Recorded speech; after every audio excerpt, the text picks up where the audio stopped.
আজ দুপুর পর্যন্ত ডেডলাইন দিয়েছিলেন কুণাল ঘোষ। কাকে? সিভি আনন্দ বোসকে।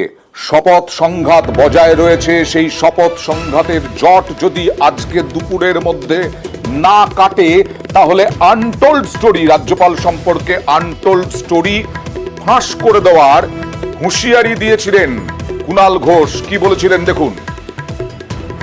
মহামান্য রাজ্যপাল তিনি যেভাবে আমাদের দুই উপনির্বাচনে জয়ী বিধায়ক তাদের শপথে জটিলতা তৈরি করেছেন, রাজনৈতিক পরিকল্পনা নিয়ে আমাদের দুই উপনির্বাচনে জেতা বিধায়ককে হয়রানি করছেন, যদি সোমবার বিকেল 3টের মধ্যে এই জট তিনি খুলে না দেন তাহলে untold story of hotel Taj palace Naya Dilli এটা কিন্তু সকলের সামনে আসবে।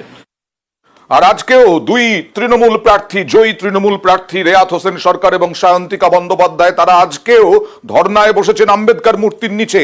এবং তার আগে আবার রাজ্যপালকে দুই বিধায়ক পদে শপথ নেওয়ার জন্য তারা চিঠি পাঠালেন। কোথায় দাঁড়িয়ে রয়েছে এই মুহূর্তে, আবিরের সঙ্গে কথা বলবো, কোথায় দাঁড়িয়ে রয়েছে এই মুহূর্তে সংঘাত?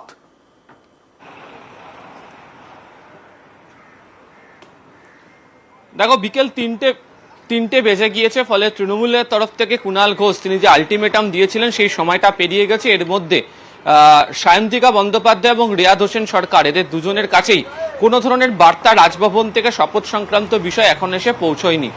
দ্বিতীয়ত, আজকে দুজনই ফের ধর্নায় বসেছিলেন এবং আজকে অধ্যক্ষর মধ্যে দিয়ে রাজ্যপালের কাছে তারা পুনরায় চিঠি পাঠিয়েছেন এবং সেখানে তারা উল্লেখ করেছেন যে যত দেরি করা হচ্ছে, রাজভবন যদি যথাযথভাবে না জানায় তাহলে জনপ্রতিনিধি হিসেবে তাদেরকে কাজ করতে অসুবিধা হচ্ছে।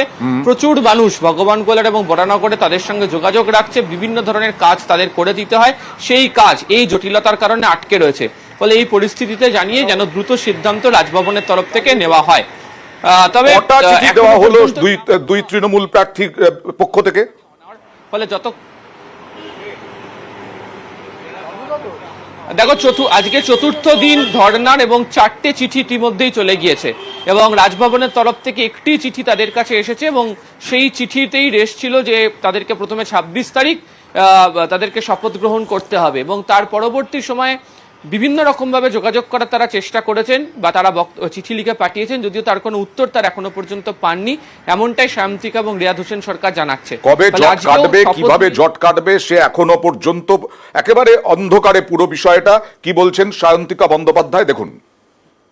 আমাদের বিশ্বাস ভরসা সবটাই আমরা হারিয়ে ফেলেছি এবং মাননীয় রাজ্যপালের এইভাবে পক্ষপাতিত্ব করাটা একেবারেই কাম্য নয়। উনি কে আমাদের আটকানোর? উনি তো নির্বাচিত নন, ওনার প্রতি সম্মানটা হারিয়ে ফেললাম। ওনার যখনই কোনো রকম সমস্যা হয় উনি তো চলে যান দিল্লিতে ওনার জায়গাটা ঠিক করার জন্য। বরানগরবাসী কিন্তু আমাদের প্রতি বিশ্বাস ভরসা হারিয়ে ফেলবেন। মাননীয় রাজ্যপাল গিয়েই দিল্লিতে গিয়ে ম্যানেজটা করে আসেন বলে উনি বুঝতে পারেন না যে কাজ করে নিজের জায়গাটা আমাদেরকে ধরে রাখতে হয়।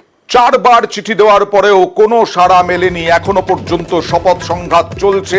আজকেও স্পিকার বিমান বন্দ্যোপাধ্যায় তিনি আহ্বান জানালেন রাজ্যপালকে বিধানসভায় এসে দুই জয়ী তৃণমূল প্রার্থীকে বিধায়ক পদে শপথ নেওয়ানোর জন্য।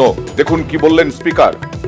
ওরা একটা আমাকে চিঠি দিয়েছে, আমার ইন্টারভেনশন চেয়েছে দুজন সদস্য যারা নির্বাচিত হয়েছেন, যেন ব্যাপারটা নিয়ে আমি যেন একটু তৎপরতা দেখাই। আমি রাজ্যপালের সঙ্গে আমার যে চিঠি দিয়েছে সেই চিঠির প্রেক্ষাপটে ওনাকেও আমি চিঠি লিখব।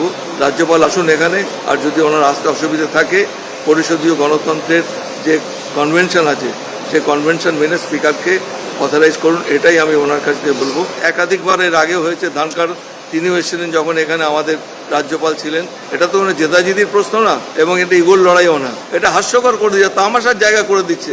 এখন আমি রাজ্যপালের কাছে আবেদন করবো আপনি আজকে আসুন, ওদের শপথ গ্রহণ করান, আমি আপনাকে গেট থেকে রিসিভ করে নিয়ে